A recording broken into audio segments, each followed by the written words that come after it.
Good morning, beautiful souls. Namaste. Welcome.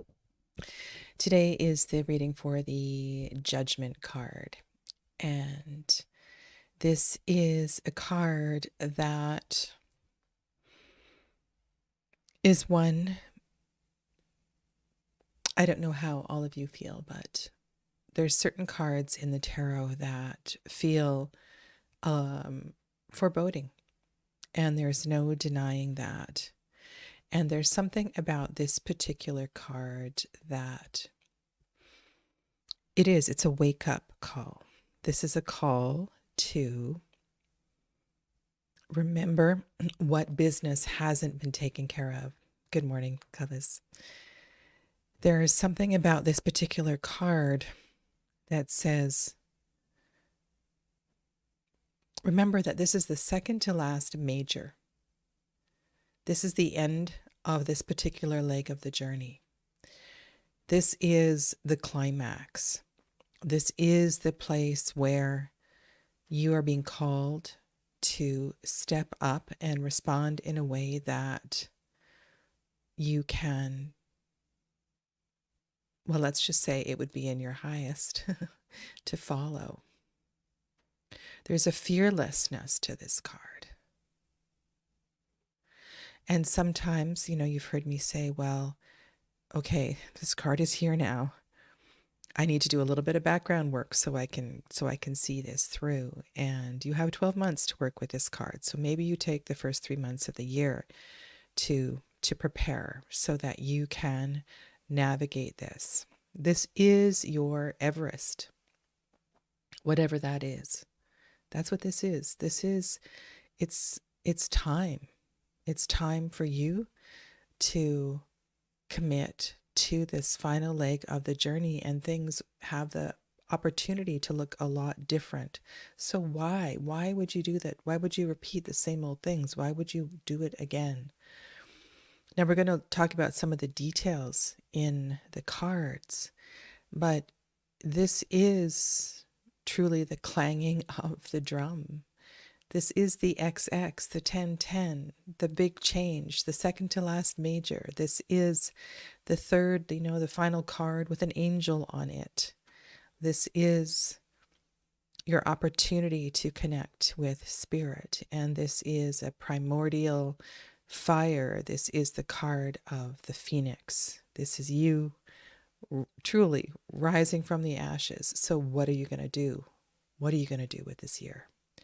This is your year to, if you haven't been owning it, to find what your, and I know you know what it is, but there's always an excuse for what is in the way. There always is. And life is complicated. And I want to bring this reading as well into a manageable sort of approach. And though this sort of energy demands your full attention, I think you could pick a day. I think you could pick a day of the week, maybe Tuesday.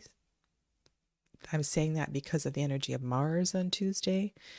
I just feel that, and maybe we can ask the tarot this as well too, looking at which day of the week is best in alignment with my dedication to this, because I can't give more than that.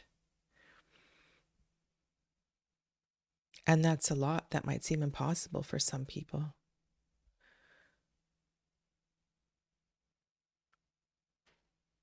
This is this moment where your guru, your teacher, your ancestors are standing over you, and they're simultaneously saying, you've got this, but they also have their hands on your shoulders saying, okay, come on, you haven't seen this through, let's do this, and let's do this together. I've got you.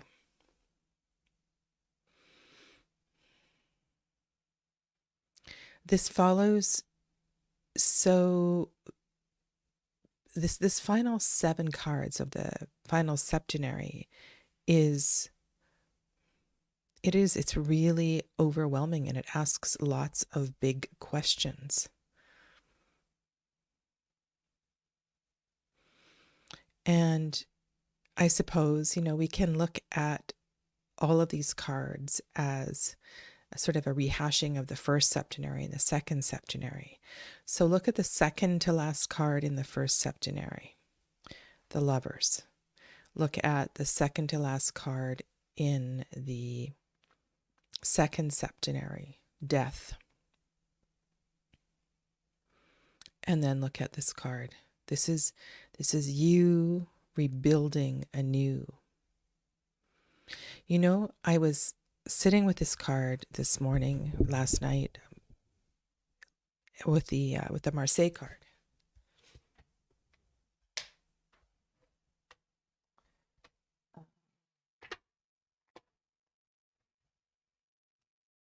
And I know we haven't done the reading for the Lovers yet, and you may not.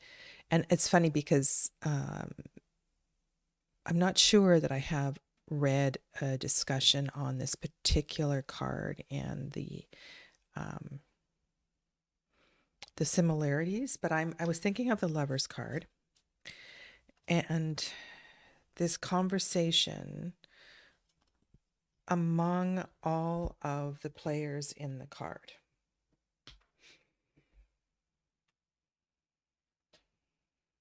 The Judgment card in the Tarot de Marseille is a little bit different than in the Waite Smith, of course, very different than in the Aeon card in the Thoth and the Wild Unknown. I am going to be recording again the meditation for the Judgment card in the Wildwood, and I'm going to read to you a little bit from the Karma card, which is the Judgment card in the Voyager Tarot, in the poetry that I've been reading. And what all of these cards have in common is this duty, giri, Japanese giri, and it carries a karmic level to it. I feel like this card is an opportunity for you to fulfill a karma, to see a karma through to completion. And we have a choice, of course, to completely ignore this, right? But this is such a brilliant opportunity. But what I was observing here is that there's this conversation in the Lovers between the older woman on the left and probably her son in the center, and his lover on the right. And she is talking to Mom, and Mom's looking at her, and he's looking at Mom, and Cupid is shooting the arrow. Eros is shooting the arrow at the lover. And everybody's looking at somebody different. There's this circular conversation. And if you look at the Judgment card, sorry, just let me hold this one up. We have something very similar here. The woman on the left is looking to the figure that is rising, and the man on the right is kind of looking up. There's like this circular energy among all the players, and then the angel overhead is looking directly at us. I was just feeling that we need to understand that all of the energy bodies that are around us are involved in this in some way. And it is okay to have a conversation with those around you. And I feel that it would be important to, sometimes we need the consent, the support of everyone who is in our world. And it's not their permission. I think it's a matter of just saying, okay, this is what I'm up to, And it would mean a lot to me if I knew I had your support. This is big. This is big and bold. And I've kind of been waiting for this for a long time.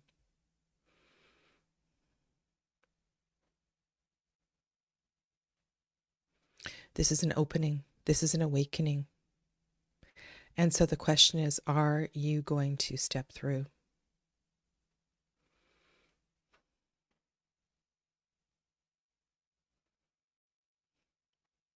Or are you just going to stand and let it pass by?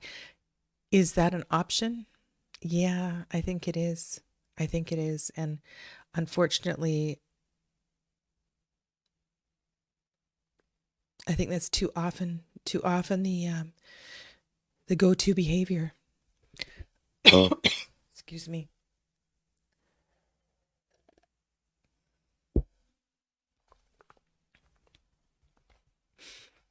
In the Voyager Tarot, this card is called Karma Time.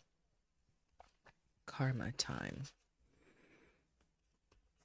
I was going to look up the if you have time and you do have the Osho Zen card, look up that one. There may be some powerful words in that as well to help you move through this if you're connecting to this card. When you have the, I'm not going to read the whole thing, just a couple paragraphs. When you have the time-space card, your echo is near. I like that word because that tells me you've heard it before, or you have felt it in your energy body before. And you must again deal with and spin away from the mesmerizing drumbeat pattern of your many lives. Not as a mental decision alone, but with your entire being. The energy of time-space is insistent. Sorry, this card is called time-space, and then in brackets, karma. The energy of time-space is insistent but subtle. She offers you a glimpse beyond the universe and offers growth to leave the dead leaves of your past. Time-space is a gyre spinning you higher and beyond, back to you now, here and new. Now, something I haven't considered and was reading is that this is a healing of, or a potential healing of your birth trauma. Wow. This may have been in Jodorowsky. And I've read that book a few times. And this just really stuck with me because I have been through, what do you call them? Trainings, sessions. It's part of the journey that I've done with the shamanic group that I've worked with, and the healing of one's birth. And a lot of us don't know about our birth trauma, about what our mothers, what the energy was in womb, and the actual process of the birth and the transition from the womb to this dimension. And the way that he was writing, what I was picking up on was, wow, well, this is an opportunity to do it differently. To do it differently. To do it, you have, it's not that you have control, but you have more investment. Like you're more aware of what is going on. And I say that, I go, well, no, as a baby, you are way more aware, you're way more open. But as an adult, already having experienced stages of this world, it's, I don't know how that, just let me know how that sits with you, because that's a big thought.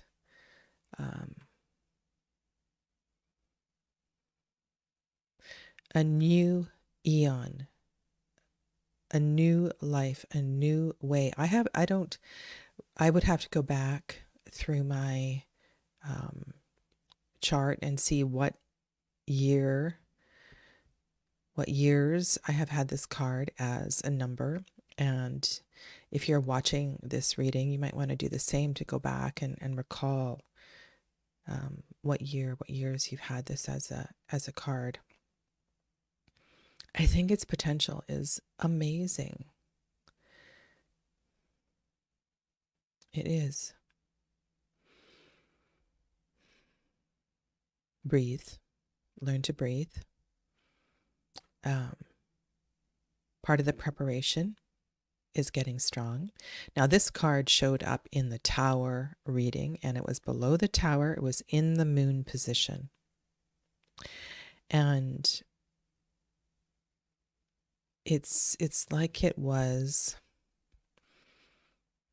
because that's a pretty powerful, 16, 17, 18, 19, 24 cards ago, it's like it was showing its face, coming to the surface. And now here it is, and we're going to step into this.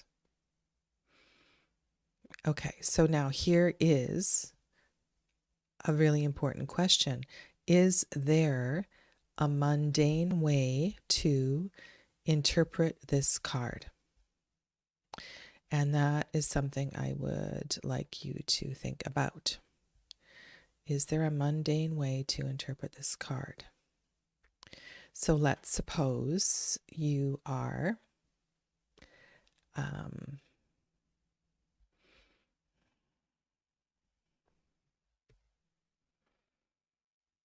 so what I want to do is get out of the spiritual and take this into the practical. So what might that look like?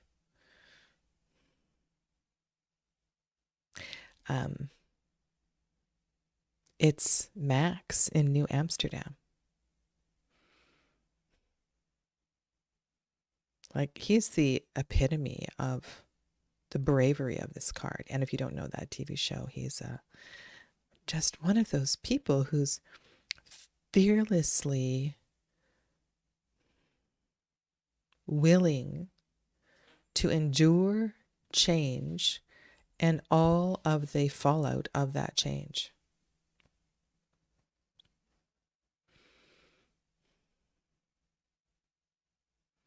I think one of the reasons I like medical dramas is, and I know they're dramas, but it helps me to reflect on the mental, emotional connections between everything that is happening with people. Okay, so you have always wanted to change something at work. You have observed a pattern. Nobody has ever said this to your boss. So that might be one. And you might lose your job. Other people might lose their job. You might shake things up. But there's this call to do things different, to do things better.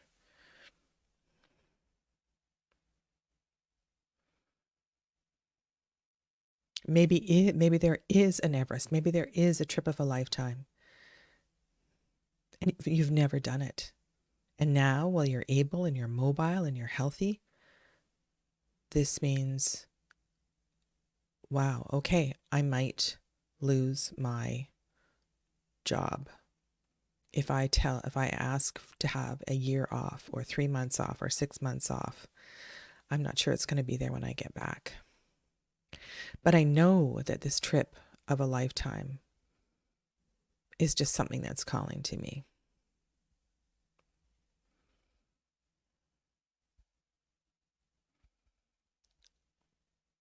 What about if you want to have a baby? You want to have a baby differently, with no partner, in circumstances where people would think, well, why would you do that? And that's pretty big. That's hardly mundane. But there may be something that feels quite practical that you haven't had the nerve to latch onto, and this is it. This is it. Oh, for sure, Clevis, Doctors Without Borders, and the risk that is involved, right? Of course, these doctors would go fully immunized and they would have protection, but just, and I'm thinking of, this is many years ago, and was she about my age at that time? Maybe just a little bit older. 10 years? No, not 10 years older. And I remember she went to Tanzania. She was just wanted to be a part of this project. And it was her heart and soul. And she went by herself and she died. She died in Tanzania. But she had to go.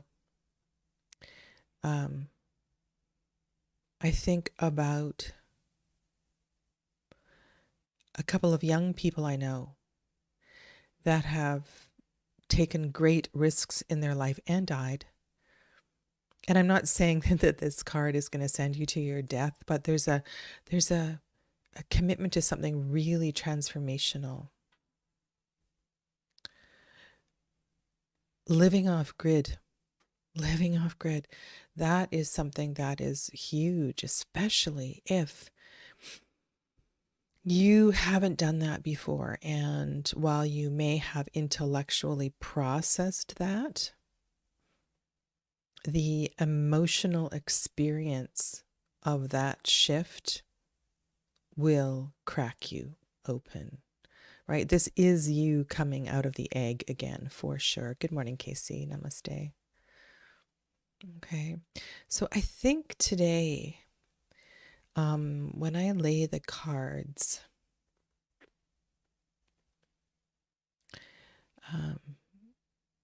Mars, so fire, primordial fire. Actually, I like that. Let's start with Mars, go around counterclockwise. We come to the earth, to the here and now. And maybe we'll get some practical advice in that position.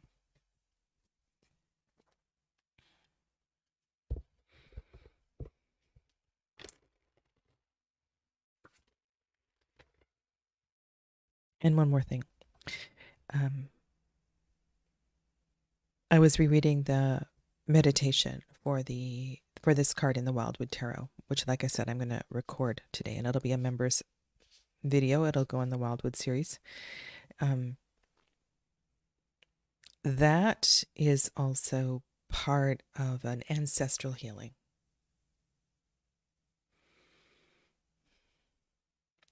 More of I'm doing this for more than me. This is about healing, and it's about healing lifetimes with one shift of energy.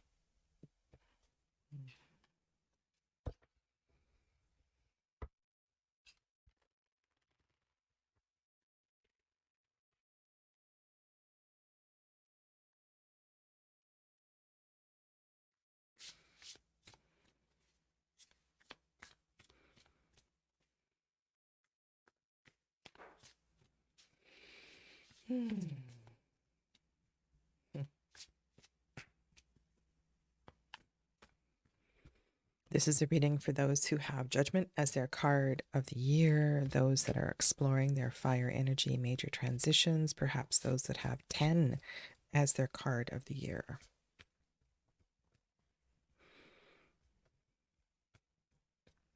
As always, we ask these messages be in the highest for the greatest good. And let this also help with next steps, deeper insight, any practical information that is available. And let no harm be done. So be it.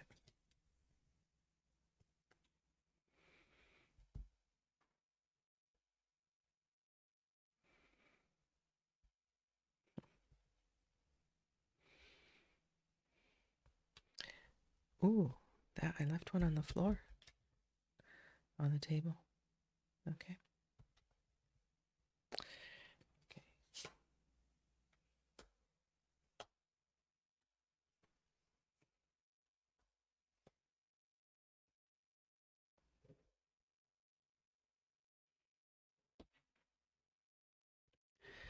There you go. It's in the Venus position. The Hierophant is in the Mars position. The call. The call. I wonder if you may not be able to fully interpret this, and part of the reason the Hierophant card is here is to seek out assistance in interpreting your message.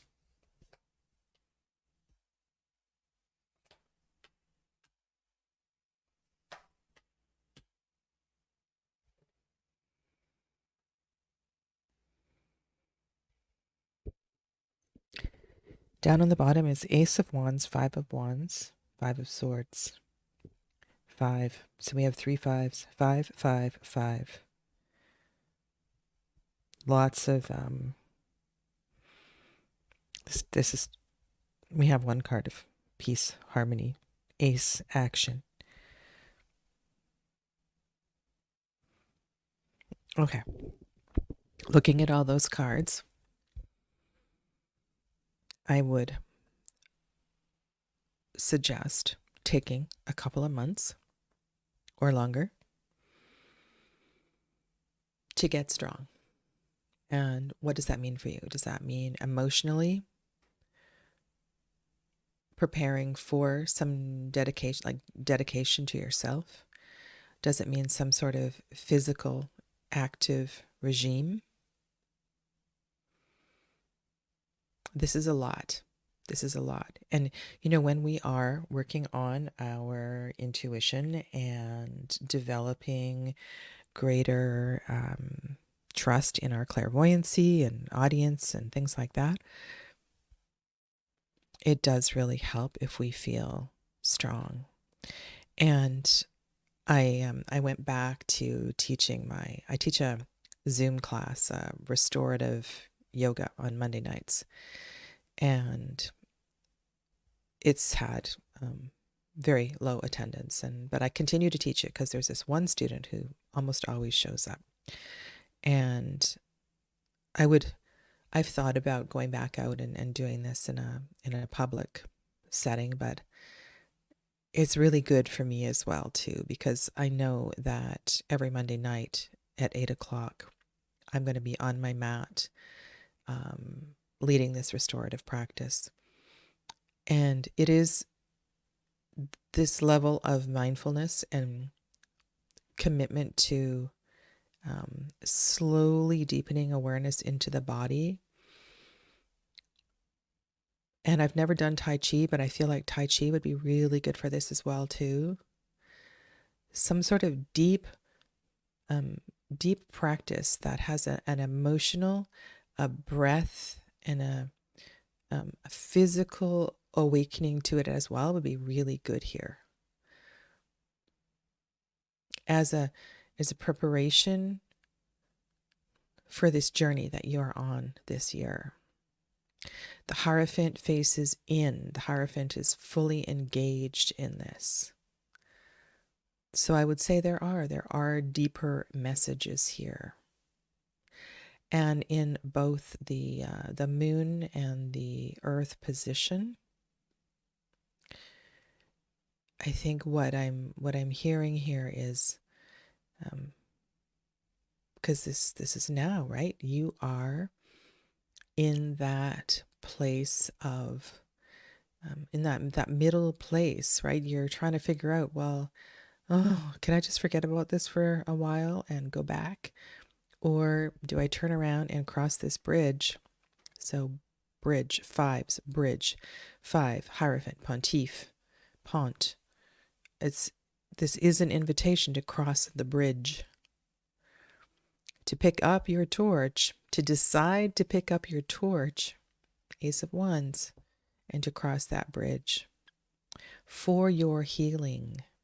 Is this about healing your birth trauma? I don't know. Is this about healing a big karma and assisting all of your ancestors in spirit in all directions of time? For sure. Why is the Nine of Swords sitting up in the Saturn position? Because this is mind-blowing. This is mind-blowing. This is really transitional. This is a breakthrough. This is about enduring this so that you find the peace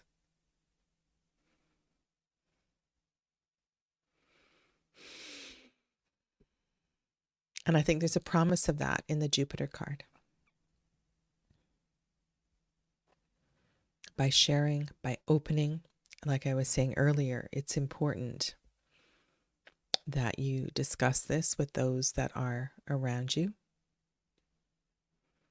You may be surprised at what comes back if you give from your heart. Because you will need to receive and you will need to continue to fill your cup. And I think that's why the preparation bit is so very, very important. Okay. All right. So I will carry on with this. If this is resonating with you and you would like to join me for part 2, there is the link for part 2, and I will see you shortly. Namaste. Thanks, Clevis and Casey. See you soon.